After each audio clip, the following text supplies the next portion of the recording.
السلام عليكم ورحمة الله وبركاته. بسم الله الرحمن الرحيم. والصلاة والسلام على نبينا محمد وعلى آله وأصحابه أجمعين. أما بعد. One of the most difficult things to deal with is being uncertain that what you believe is true.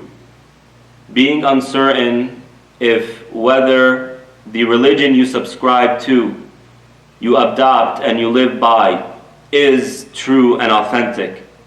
And Allah subhanahu wa ta'ala, out of His mercy, provides us with many evidences that Islam is the truth.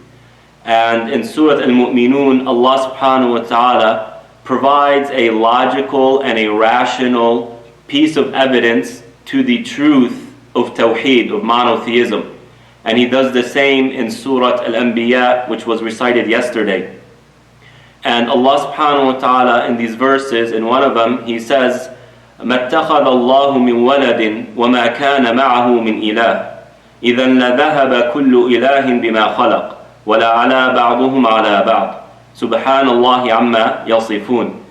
And in Surah Al-Anbiya, Allah subhanahu wa ta'ala says, لَوْ كَانَ فِيهِمَا آلِهَةٌ إِلَّا اللَّهُ لَفَسَدَتَا فَسُبْحَانَ اللَّهِ رَبِّ الْعَرْشِ عَمَّا يَصِفُونَ. Allah subhanahu wa ta'ala in the first verse says, Allah has not taken a child, nor is there a God besides Him. If there were gods besides Him, if there were autonomous entities with supernatural abilities, if there were entities out there, beings who own part of the universe independent of Allah subhanahu wa ta'ala's authority, then what you would find is similar to what you would find on earth. Like kings and political leaders battle one another for the purpose of resources, of gaining land, of oppressing or suppressing the other one and taking advantage of their resources.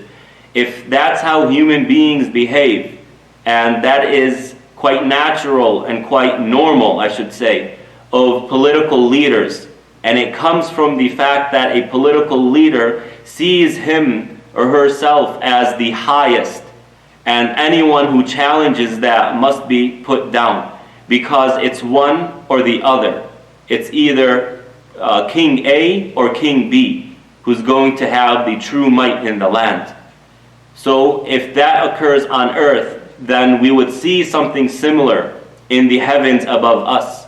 If there were more than one God, and each God possesses part of the creation, then you would find that these deities battle it out to try and take over the other deities' possessions, and so that he can or it can be the highest authority.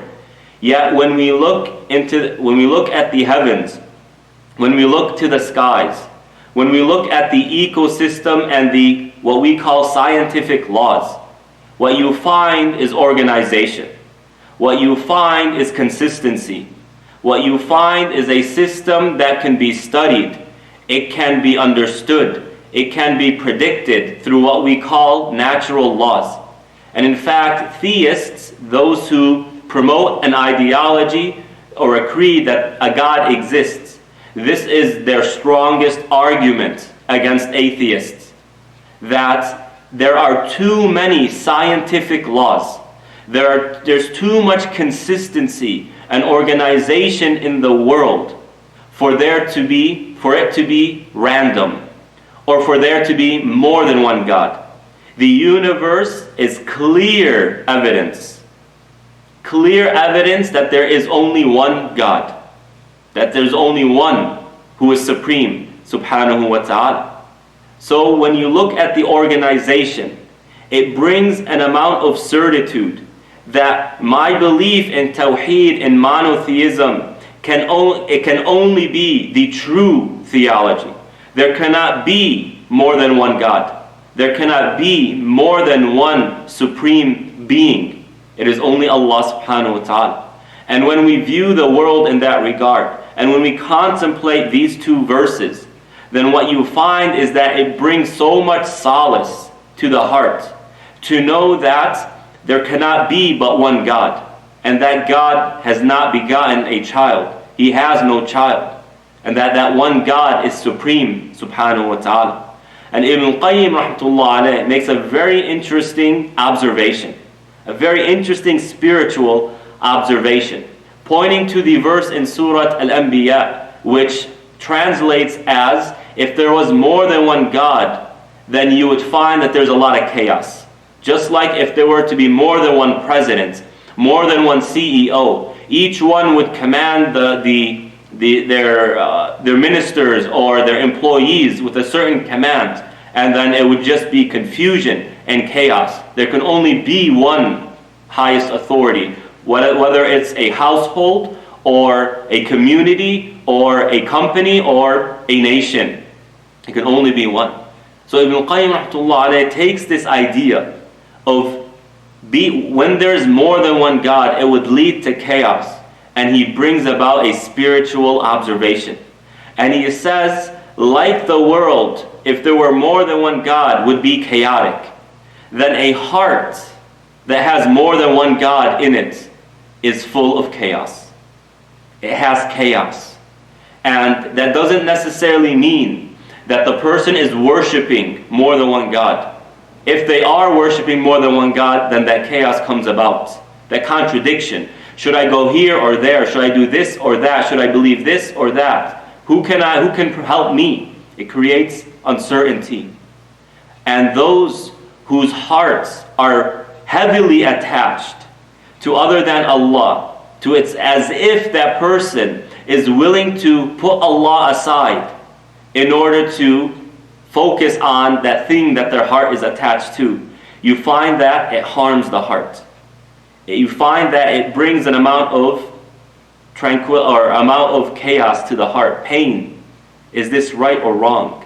There's more than one entity in my heart battling for the throne of my heart.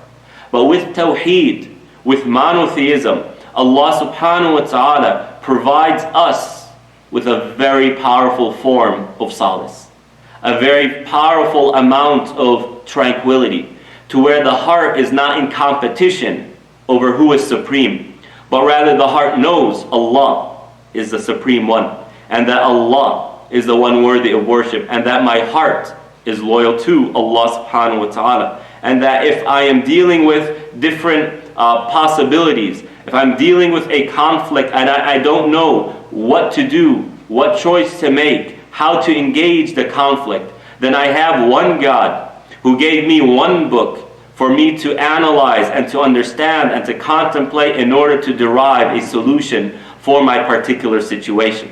And in this regard, Allah subhanahu wa ta'ala in Surah Al-An'am says something very beautiful. الَّذِينَ آمَنُوا وَلَمْ يَلْبِسُوا إِيمَانَهُمْ بِظُلْمٍ أُولَٰئِكَ لَهُمْ الْأَمْنُ وَهُمْ مُهْتَدُونَ.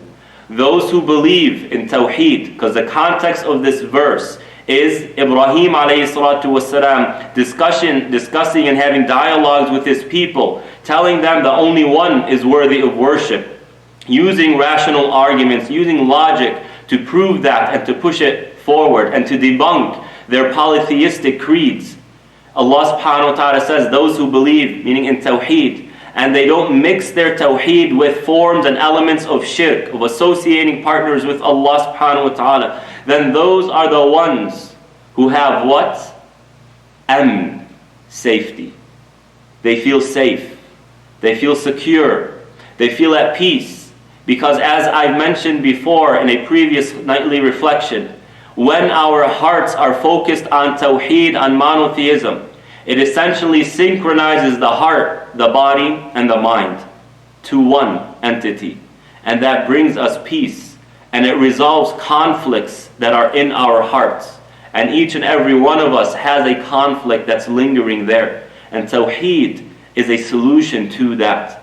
Because essentially it makes one supreme, one on the throne of that beautiful heart. أُولَٰئِكَ لَهُمُ الْأَمْنُ. For them is safety. وَهُمْ مُهْتَدُونَ. And they will be guided, and they are on guidance. Wassalamu alaikum wa rahmatullahi wa barakatuh.